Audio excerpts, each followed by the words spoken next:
An aged count once lived in Switzerland, who had an only son. But he was stupid, and could learn nothing. Then said the father, "Hark you, my son, try as I will, I can get nothing into your head. You must go from hence. I will give you into the care of a celebrated master, who shall see what he can do with you." The youth was sent into a strange town, and remained a whole year with the master. At the end of this time, he came home again, and his father asked, "Now, my son, what have you learnt?" "Father, I have learnt what the dogs say when they bark." "Lord, have mercy on us," cried the father. "Is that all you have learnt? I will send you into another town, to another master." The youth was taken thither, and stayed a year with this master likewise. When he came back, the father again asked, "My son, what have you learnt?" He answered, "Father, I have learnt what the birds say."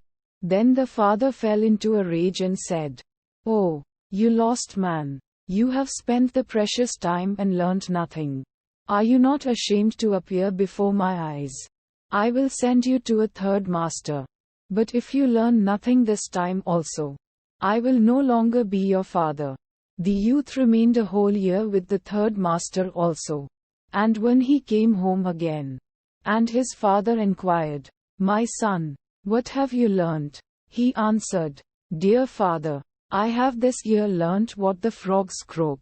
Then the father fell into the most furious anger, sprang up, called his people thither, and said, "This man is no longer my son.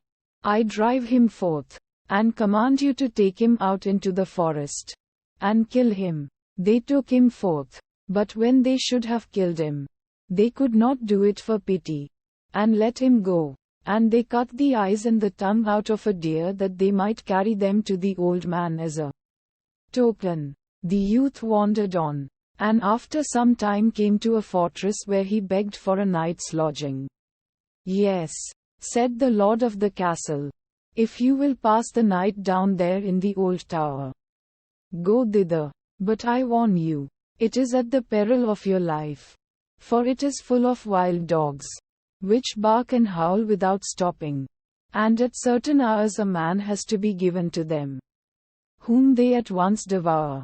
The whole district was in sorrow and dismay because of them, and yet no one could do anything to stop this.